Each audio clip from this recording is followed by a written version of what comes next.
Hello and welcome to Chef Carter's Cooking Corner. So, today on Chef Carter's Cooking Corner, I am making beef and dumplings. And I'm not making the dumplings homemade, I'm actually using canned biscuits. So, let me show you how it's done.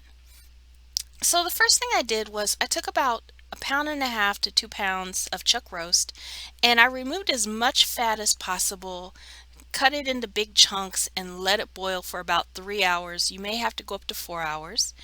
And then, just kind of break up the big chunks of meat and then, let it keep boiling so you can add your biscuits.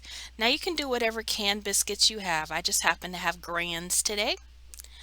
And I'm going to open it up, and for those of you who have watched my channel for a while, you know this is not my favorite part, is opening a can of biscuits. It always makes me jump, so I always close my eyes and then push, pop, and And then once you get your biscuits open, you're going to cut each biscuit into four pieces, relatively equal. Okay, this is another rustic dish. All right, you could actually tear them apart as well, but I went ahead and just cut them into fours. All right,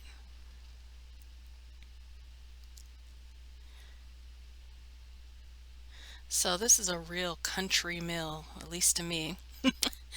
And so you get your biscuits separated there, and then I'm gonna go fast forward and do the rest of the can, just cut them up. So they're roughly four pieces a piece. All right, we separate those out and then we want to put them into the pot. And you want it on high heat. You want it on a hard boil, a rolling boil, I guess you would call it. So my mom grew up during World War II. Um, and it's kind of weird because she even does things with canned beef a lot.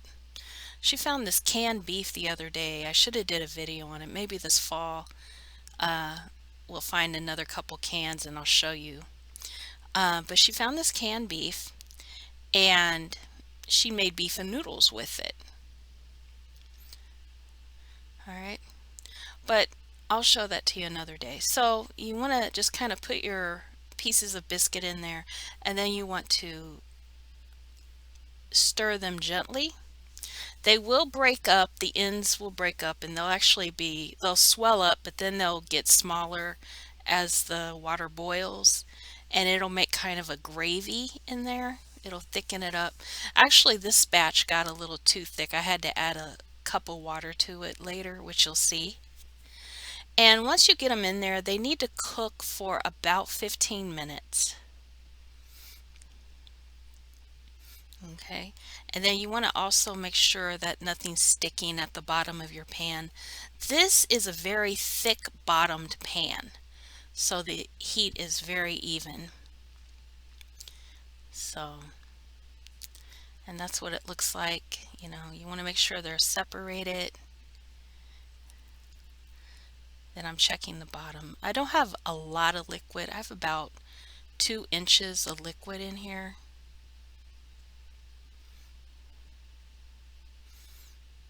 Because you don't want it too soupy. And also, you want to season your meat, a little salt and pepper. I keep it very simple, but you can put whatever you like, a little garlic in there if you like garlic, and I do like garlic, but not in everything personally. All right, so you can see those nice chunks of meat. There's actually still one very large chunk of meat that I somehow missed, and no big deal. I just took it out and broke it up and put it back in.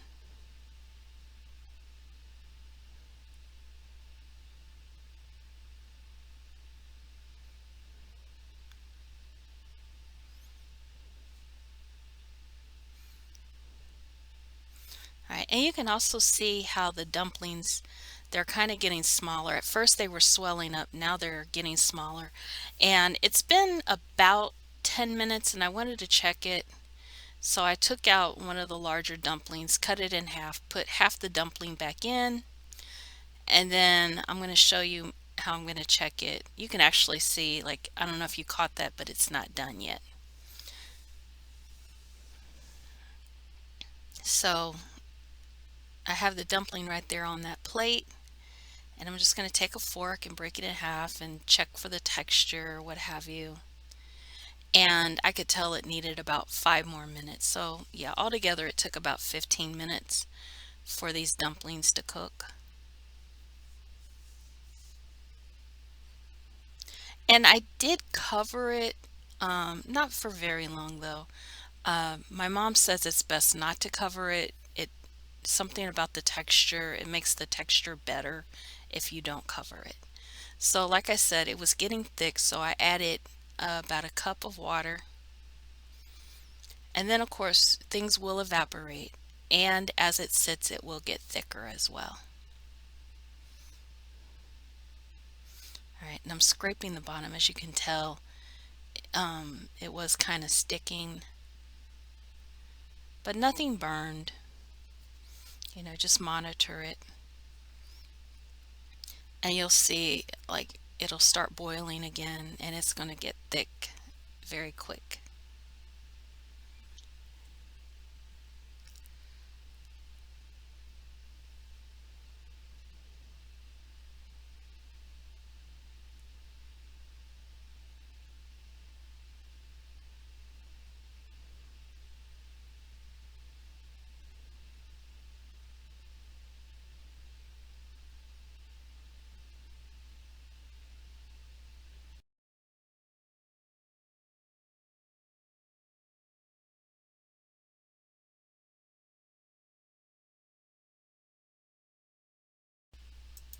And there you have it, a nice bowl of beef and dumplings.